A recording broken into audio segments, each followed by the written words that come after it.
Hello friends and welcome back to Generation Pixel, and if you're new to the channel, well, you're in for a bit of a treat today because, well, I'm going to do my top 10 Sega Megadrive games, or Genesis games if you come from across the pond, and all because Retro48k, he put out his top 10 list and Geordie Slasher Gaming responded to it, and much like Geordie Slasher Gaming, well, I'm going to do my top 10 in the style of Retro48k. So if you want to see my strange and, let me tell you, a little bit unusual top 10 for the Sega Megadrive, then you just wait until after the titles.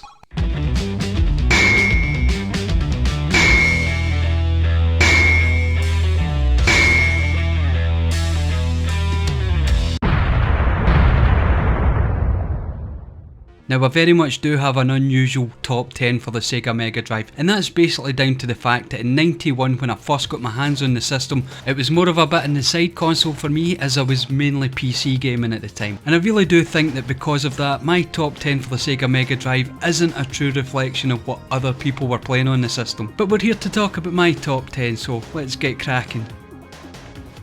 Coming in at number 10 is Hardball 94. Now I can't imagine anybody else having this game on their top 10 list, but as I said, this gaming system was my side piece at the time. It wasn't the machine that I sat down and played for hours and hours on, but it was the system that I was taking a break from longer, more complicated games on the PC and sitting down with a group of friends and just having some good old fashioned arcade fun action. And as far as couch competition games go, well, Hardball 94 was one of the games back in the day that I ploughed hours into with, well, my friends sitting round having a drink and just having a few giggles. In at number 8, and you're probably starting to see a theme developing here, and that's because Madden Football 92 is, yes, another sports title. And for the very same reasons as Hardball, well, this was a game where you would sit about with a group of friends and get that good old fashioned couch competition going. Now the thing about the Madden games, however, well, you had to trust your friends, because when you were picking which moves or which plays you were going to execute, you had to trust them not to be looking at the screen while you were doing it, or looking at what button your finger was hovering over at any given point. And I'll be completely honest, I haven't played a modern Madden game, but back in the 90s when you were just dipping in and out for some arcade fun, that Madden cartridge was one of the first ones that we would go for, especially when there was a group of us in together. And because it's not quite as complicated as the modern games, I think it holds up quite well, and you could do much worse than fire up a Mega Drive to play some American football. Well, in my humble opinion anyway. Coming in at number 8 is NBA Jam, and yes, it's another sports title, but this one was more arcadey than it was simulation. And despite the fact that I never really played this much with other friends, this was one of the arcade sports titles you could actually sit and play yourself and have just as much fun as you did with the couch competition fun you had with your friends. Now don't get me wrong, you could play this multiplayer, but I just found this to be one of the rare sports arcade games that I could quite happily sit and play alone. It was just simply fast paced fun, and not only that, well, when you scored a basket you would start to power up your character, which was something that you'd never really seen before. And I'm sure anyone who's played this game knows the old "he's heating up, he's on fire," which was such a beautiful arcade gameplay mechanic that I had me hooked from the start. It was such a perfect game for its time, and you can trust my opinion because, well, I didn't even know real basketball at the time, never mind be a fan of it. But NBA Jam was just fast paced arcade fun, and you just can't beat games like that.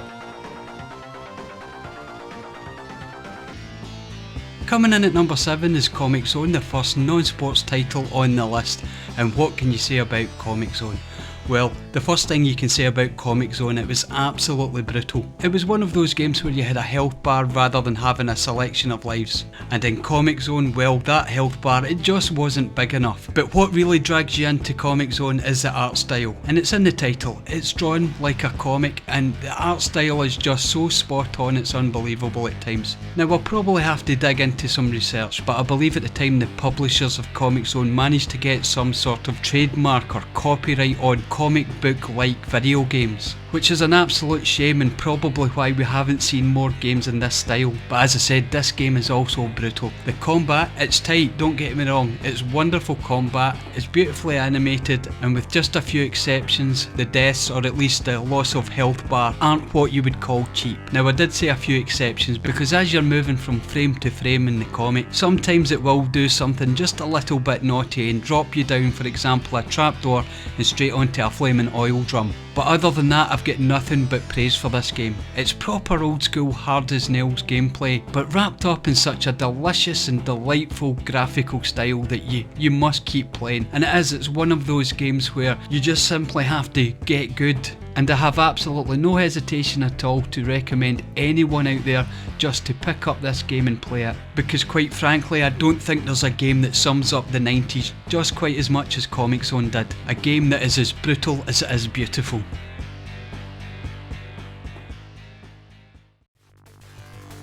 Coming in at number 6 we have an absolute classic in Desert Strike, and for me this was one of the games, well, one of the console games that sort of marked a turning in the tide, because we were moving away from the old arcade style of game where everything was meant to be a coin guzzler into a game that you had to really sit down and think about. Gone was the notion that you had to learn level by level, and all of a sudden with the likes of Desert Strike you had a game that had a huge expanse of a game area, and other than maybe the exception that you had to keep an eye on things like fuel and of course ammo, you could pretty much do what you wanted when you wanted to do it. And this definitely hit a chord with gamers at the time, because this game, it wasn't a standalone, it went on to have several sequels, all of them with the same sort of quality and all of them with the same gameplay. And of course, like all other Mega Drive games at the time, well, this was arcade quality graphics in the home. But of course with this new and exciting development in gameplay that we were seeing in the home consoles at the time,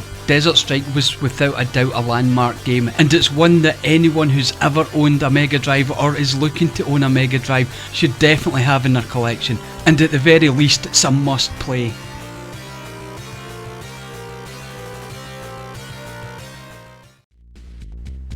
Coming in at number 5 we have Michael Jackson's Moonwalker, which was an arcade port. And the reason that I've got it so high up in the list is quite simply because it was an arcade port, and arcade quality graphics were one of the first things that attracted me to the Sega Megadrive. Now of course on top of that it was a spectacular arcade game, an absolute coin guzzler, but so stunning that you just had to play it over and over again. So when it came out on the Sega Megadrive, well, it took away that need to fill it full of money, and you could play it until your heart was content.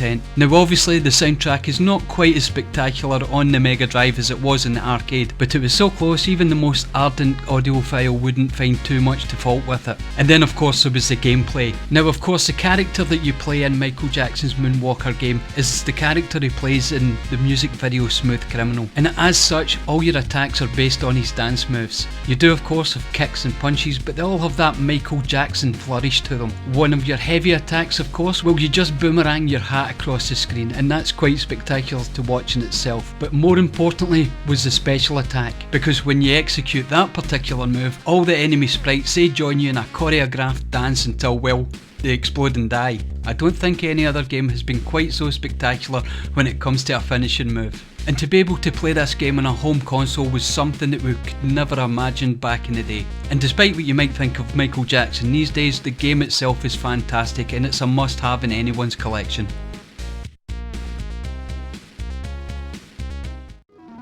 Coming in at number 4 is Micro Machines. Now can you imagine a game like Micro Machines coming in at the number 4 spot in any top 10 list? Because I mean, yes, we're talking about a very basic little arcade racer, but the reason that it's so high in my top 10 list, well, this was one of the games that me and my friends back in the day played for hours on end, and I literally mean hours on end. Now sure, there were other better racers out there, but for some reasons the quick fire action of Micro Machines had us all hooked. Because you see, it wasn't just a case of racing round the set amount of laps and the first one to complete that number of laps was the winner. No, to win at Micro Machines what you had to do was get so far ahead of your opponent they were no longer in the screen, which made for short brutal bursts of gameplay which would have you and your friends at each other's throats in a matter of seconds. And of course the aesthetics of it all, well, you were playing as a Micro Machine, and the settings that the races took place, well, it was the kitchen table or the bathtub or the school desk. This game was fantastic in so many different ways, from the gameplay to the simple graphics and of course the chaotic,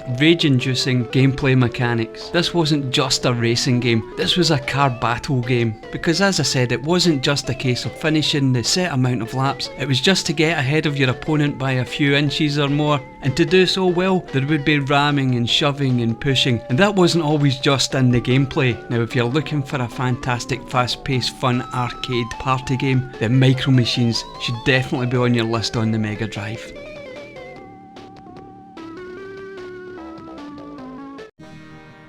At number 3 on the list, well, we're getting into the serious stuff because this is Beyond Oasis.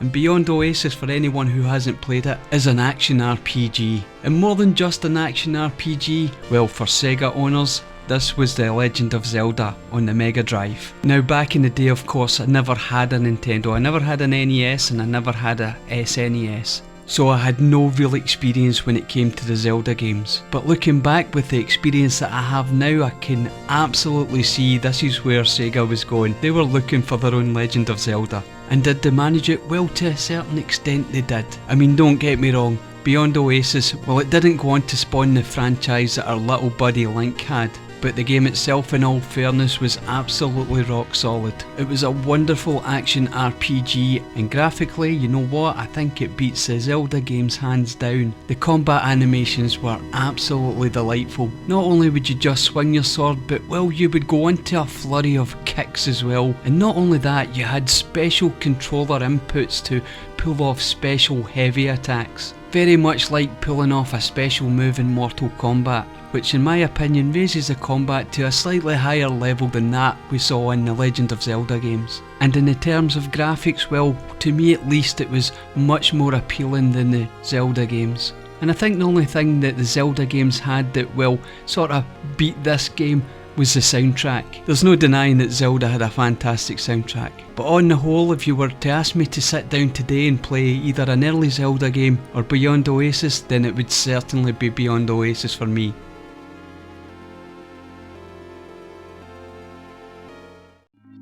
Coming in at number 2, we have Phantasy Star 2. Now, many people who know me and know the channel will be extremely surprised to discover that this is not the number 1 game, because this game is an epic JRPG and it was part of the series that introduced the whole genre to the Western market. It's your wonderful sweeping epic of a game with a futuristic setting but with a science fantasy feel, and all wrapped up with that wonderful turn-based combat that everyone out there knows that I absolutely love, adore and will turn to every time. But the reason that it only makes it to number 2 in my list today, well, is because I didn't get to play this game back in the day. This game, in fact, most of the entire series didn't come to me until much later on. I did in 1990 get to see the first Phantasy Star game played on a Master System, but I only saw a friend play that for maybe about 20 or 30 minutes or so. And yes, it intrigued me, but I didn't have a Master System at that time. And by the time that I had the Mega Drive, well, I was playing on the PC more. And you've seen the list of arcadey type games that have made it onto my top 10. Now, am I sad that I didn't experience Phantasy Star back in the day? Well, yes and no, because if I had found these games, I would have missed out on Desert Strike and NBA Jam and John Madden. I would have missed out on all these games because I would have been totally absorbed in these JRPGs. But one of the wonderful things about gaming is that you can find these games later down the line. And when I did, you know what? It still felt as good as playing it back in the day. Now sure, graphics and music and the complexity of the stories have improved in JRPGs over the years, but to truly appreciate something, well, you've got to look back at the roots. And as I said, the Phantasy Star series, it was the roots of, well, at least the Western market playing JRPGs. And even if you're not a fan of role-playing games, well, you know what, you should still have this one in your collection because, again, it's an important landmark game and one that's worthy of a spot in anyone's shelf.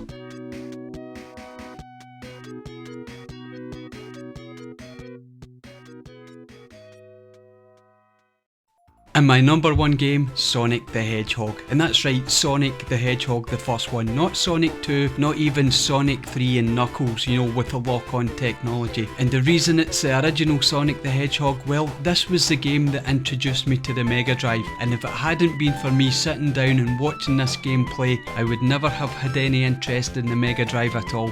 Well, I don't think so anyway. Because at that time in my gaming life, well, I was done with gaming in the home. Sure, I was still playing arcades, but home systems, well, they weren't satisfying me anymore, and I was definitely starting to lean more towards PC gaming. But fortunately I did get to experience Sonic the Hedgehog in late 1991, and I saw with my own 2 eyes that arcade gaming was achievable in the home. So yes, Sonic 2, Sonic and Knuckles 3, yeah, they're all much better games, much more polished, much more interesting, but without Sonic the Hedgehog, for me, there was no Mega Drive. It might have been a system that totally passed me by, and it's because of that I can say, hand on heart, that Sonic the Hedgehog is my #1 Sega Mega Drive game, because the existence of this game was just so important to the future of my gaming life that it couldn't be anywhere else on the list. So there you go, my friends, that was my top 10 Sega Mega Drive games, or Sega Genesis games if you come from across the pond. And if you want to talk about any of these games, well, pop down there in the comments, I'll definitely get back to you. Also, if you want to tell me what your top 10 were, also put that down there. Unless, of course, you have your own YouTube channel, because if you have your own channel, I would love to see your video on your top 10. And you know what?